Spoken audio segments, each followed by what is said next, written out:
Burns injuries is one of the most devastating injuries to affect a young person's life. Hello, my name is Dr. Chu. I'm from Singapore General Hospital's Burns Unit. Today, I'm here with my colleague, Megan, who will share with us a bit of experience as a victim of a major burns injury, as well as currently our doctor. So, Megan, would you like to introduce yourself?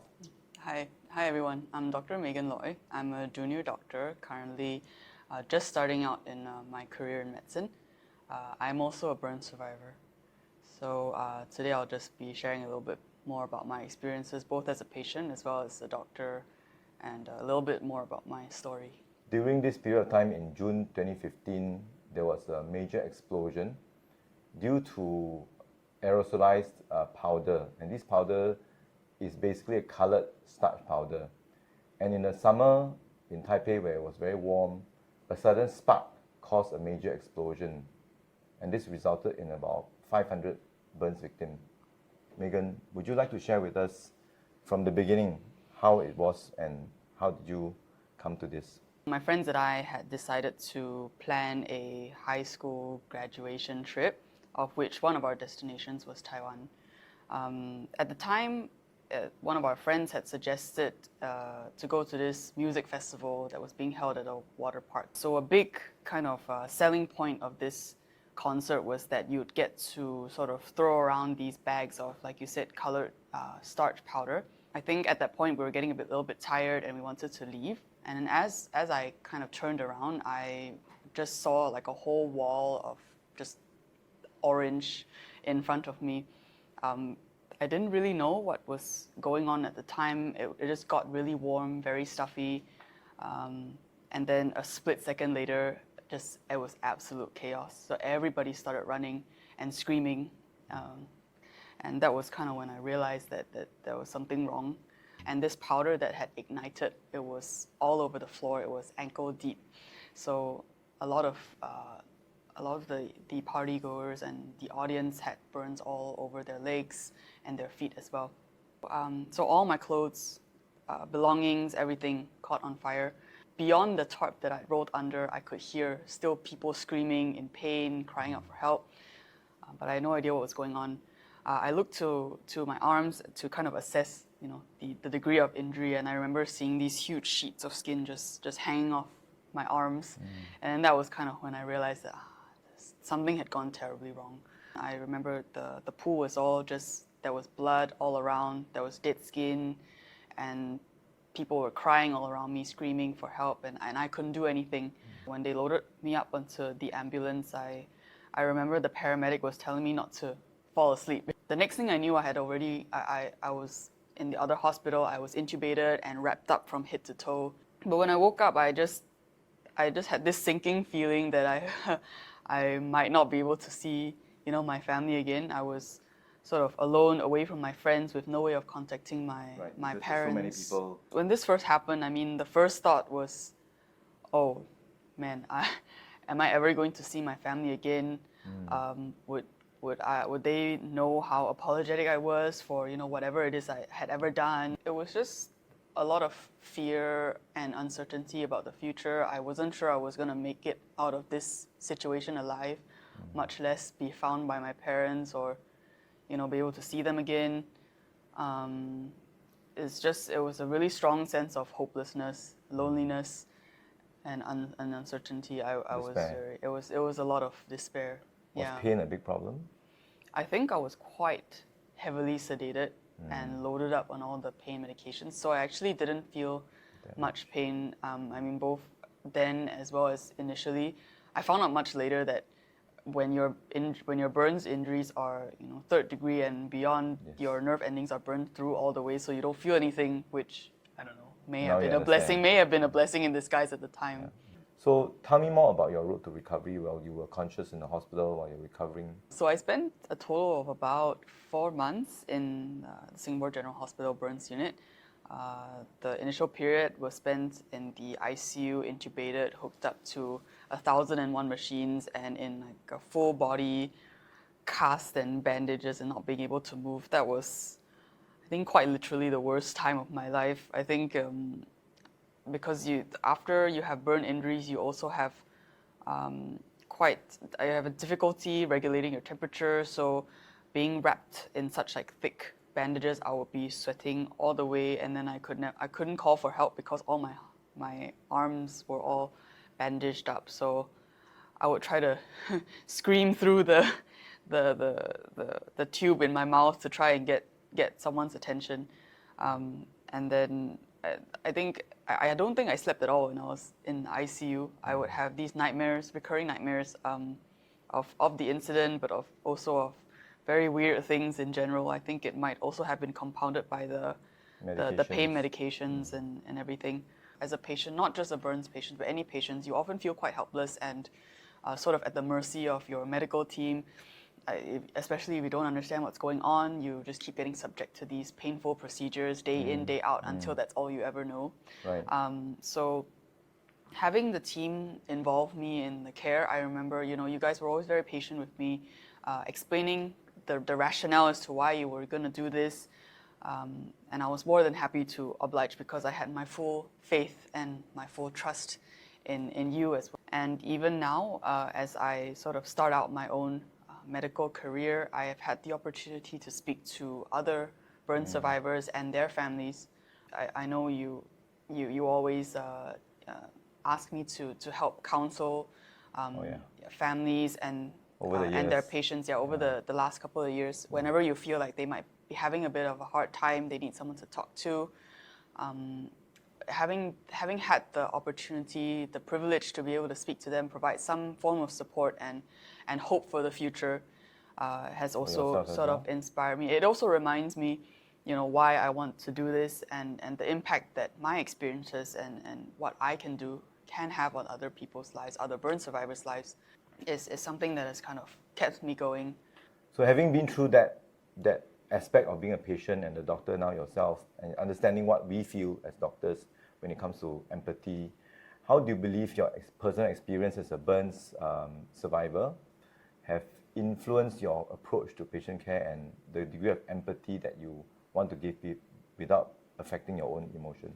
In order to provide more holistic patient care, it's important to try and understand the patient himself as well.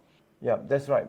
And that is what I want to lead into the next discussion, which is empathy, right? Empathy is to be able to put into someone's shoes. But you have been through being a junior doctor, and if you have a patient that calls you 5 times to attend to him for pain, then that becomes a bit of a difficult situation, right? So I think for people who suffer from all these kind of illnesses, pain is a big feature.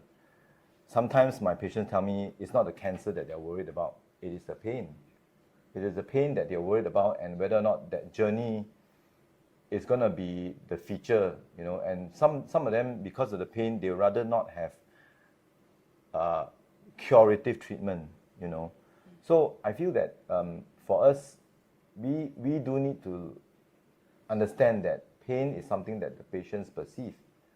As doctors, we sometimes cannot, perceive that pain, and try as we might, pain becomes a big issue for the patient, but maybe not as much for the doctor itself, So in our daily consideration for each one's treatment, I think we need to consider that, we need to put into more thought about how the patients feel in terms of pain.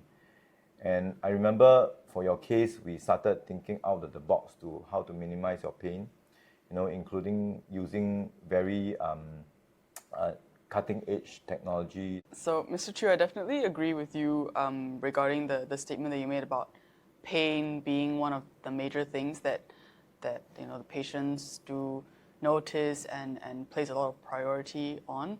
I think it was definitely a big part of my own journey as well, because like you said, in the beginning we had to do very, very frequent dressing changes, and almost every day, every time the dressings would come off, especially in the later parts where I wasn't under anesthesia and I could feel the wounds a little bit more. Every peel of the dressing felt like my new skin was just being sheared off. So having that happen, day in, day out, every other day, every day, was something that was quite difficult. And so I guess from my own experience now, and as a medical professional, I sort of better understand, what the patient experience, and very rightly so, a lot of the times, even for myself, you don't really care about what treatment it is as long as it doesn't hurt. Yeah. Whenever you wanted to do something, I said, do whatever you want as long as I can't feel it. And that's very true. And so I think it also helps because sometimes what we know as medical professionals and what our best clinical judgment and our recommendation is may not necessarily be in line with the patient's priorities and the patient's own expectations. So it's important to have that kind of open communication to understand what the patient's goals are and what matters to them, and then tailor our medical treatment and recommendation according to that. Yeah. So yeah, it's definitely something that I agree with. And as a doctor, you now know that painkillers are not without side effects, right? General anesthesia is not something you would want to do every day. So having a strategy to manage pain, not just in a medication point of view, but how to physically counsel our patients is very important. I've had the opportunity and the privilege to have been part of the team to treat a few kids who have suffered burns as well. And I also had the opportunity to speak to them, and because it provides some comfort and support to the parents as well as the patient themselves. I remember there was one time we had a burns patient. It was a young girl, and I had went in to counsel them for something or update the family on a treatment plan that we were going to do. And then the mother actually came up to me and was like, I read about your story, it's very inspiring. Really? And Wow. and I shared it with my daughter, and I used your story to tell her how strong you are, and if you can do it, then she can too. And sort of in those kind of moments that remind me about why I do what I do and the power that my words and my own experience and my story can have, because I usually don't really like to share my story. I don't broadcast it to everyone. I don't think that it's something that I need to do, because especially since I'm usually quite busy and focused at work, and I also don't think that it's something that I feel like I should broadcast. But I think now, having learned that my words and my story can help to inspire others, as embarrassing as it is for me, it's something that has kept me going and helped me find like a purpose. I think we have come to towards the end, so I just want to have a very generalized discussion about looking ahead for you. What are your goals, your personal goals, and your professional goals, aspirations within this field of medicine, and how do you hope to continue making an impact? Because I can't speak for others, but it's definitely made a positive impact for me. I've changed the way I practice how to treat burns victims and think from their perspective and think about pain being one aspect that is very, very large in their mind. How do you, what kind of goals and aspirations do you have for medicine and for your own career? I think definitely I just want to be able to do a good job to provide some comfort to my patients in whatever way possible, in whatever department I am working in, be it burns or in another specialty. Definitely, if I were to have the opportunity to, it would be good to be able to give back to the community, the plastics, burns, reconstructive surgery community, from which I've received so much, to be able to be part of that team to take care of burns patients, burn survivors. I think would be something that would be quite fulfilling. And I think that medicine as a specialty, the beauty of it is that it's never at a standstill. There will always be better ways to treat patients, new innovations that come out. And for myself, if I were to ever have the opportunity to be a part of that, and to learn how I can better care for my patients, be it burns patients or anything else, then I think that would be quite fulfilling for me. Thank you so much. And this concludes our short conversation today with Dr. Megan Loy. My name is Dr. Chu. I'm from SGH Burn Center, and I hope our conversation can inspire you and all stakeholders that treat burn patients to continue to find meaning in what we do, to continue to innovate, and to continue to support our burns victims. Thank you very much.